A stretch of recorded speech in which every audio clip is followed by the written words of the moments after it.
Hello YouTube, Charles Redneck Nerd coming at you with another video. This one on Veterans Day, so this is going to be a little different.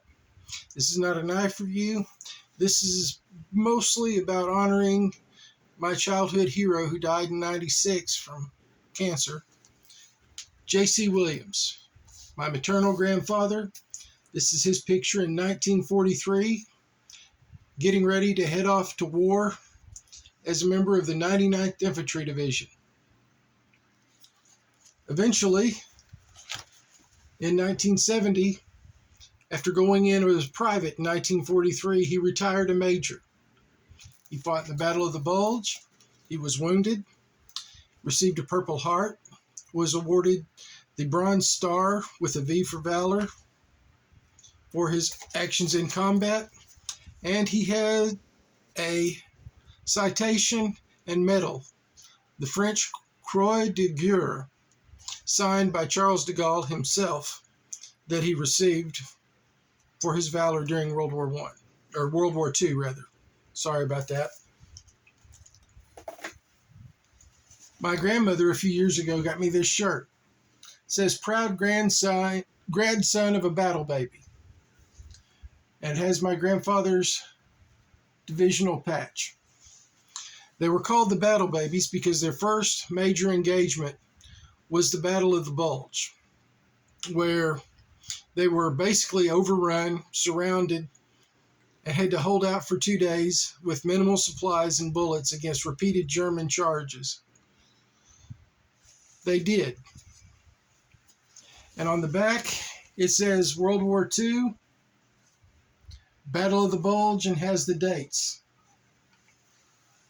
So I'm very proud of my grandfather, and having a citation on his wall that said, "For valor in action from the French," and a French medal in the display case with the citation signed by Charles de Gaulle himself in 1950, several years after the war. That is something that makes a hero of a person. Then his other actions in the rest of his life continued that. No matter what, he never gave up. He always fought. He is probably the longest surviving person ever with non-Hodgkin's lymphoma. He was diagnosed in 1978, and he passed in 1996, 18 years later, when the average life expectancy is in months from the time of diagnosis. A person who makes it 18 months after diagnosis is considered a long-lasting survivor. But he did bring home a couple of things. One, a cousin has, it's a .32 pistol that he took off, was surrendered to him by a German officer, and my cousin has that one. The other is a gun my uncle has, a Browning high power, or the P-35, as the French and the Germans designated it, designed by John Moses Browning, that has the distinguishing fact of being the only pistol used by both sides in World War II. The French and Canadians used it for the Allies. The Germans used it as a official sidearm for the Axis powers. This is not it. My uncle has that one. This is my grandfather, my dad's. My dad was impressed with his father-in-law, and he was impressed with that gun, so he wanted one. Now, you can still buy Browning high powers, and several other companies make clones of them. It holds 13 rounds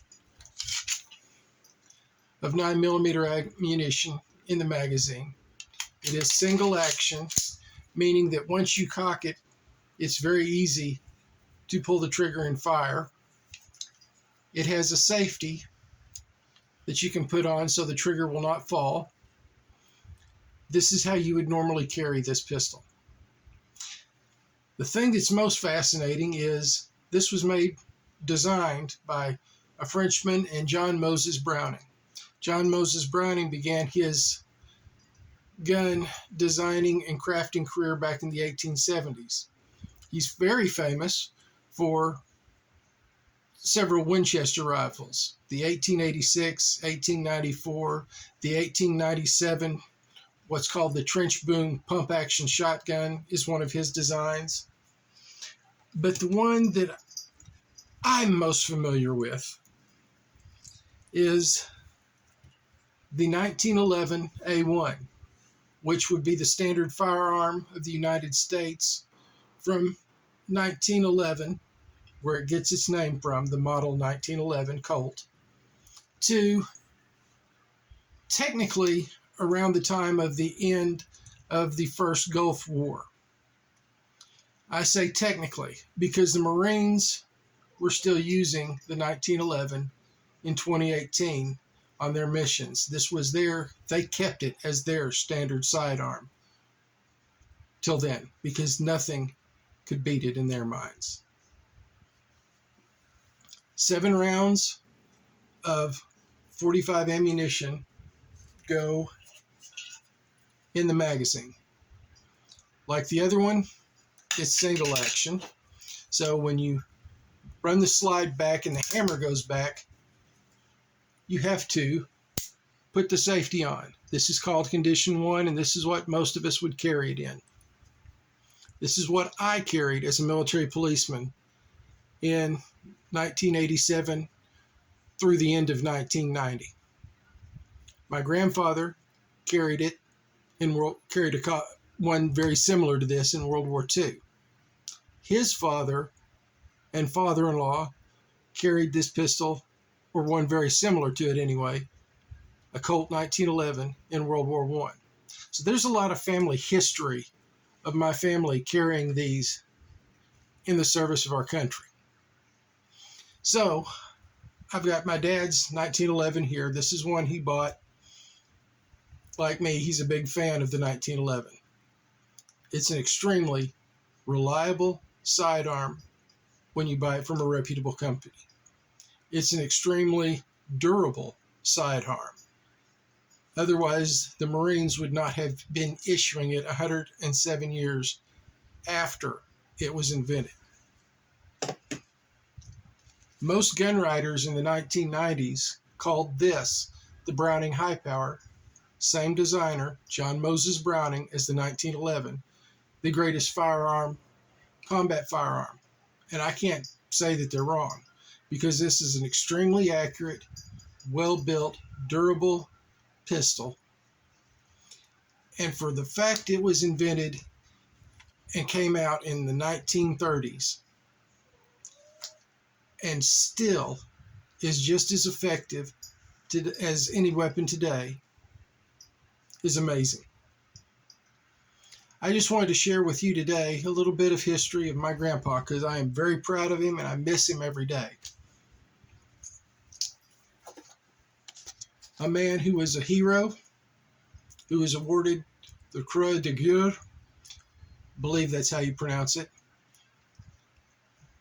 of France by Charles de Gaulle, a Bronze Star with V for Valor from the United States, a Purple Heart, and numerous other awards, who went on to become a major from going in a private, who only had an equivalency degree of high school, is really impressive. The man who coached my baseball teams, basketball teams, football teams, you name it. Who taught me what it means to have honor and to be a man. Today, of all days, is a good day to remember Grandpa. So I thank you for watching this. If you stayed with me all the way, it's not a normal type video where I'm reviewing a knife or anything, but it's a grandson getting to brag on his grandfather. Veterans, take care. Remember, you have a place here.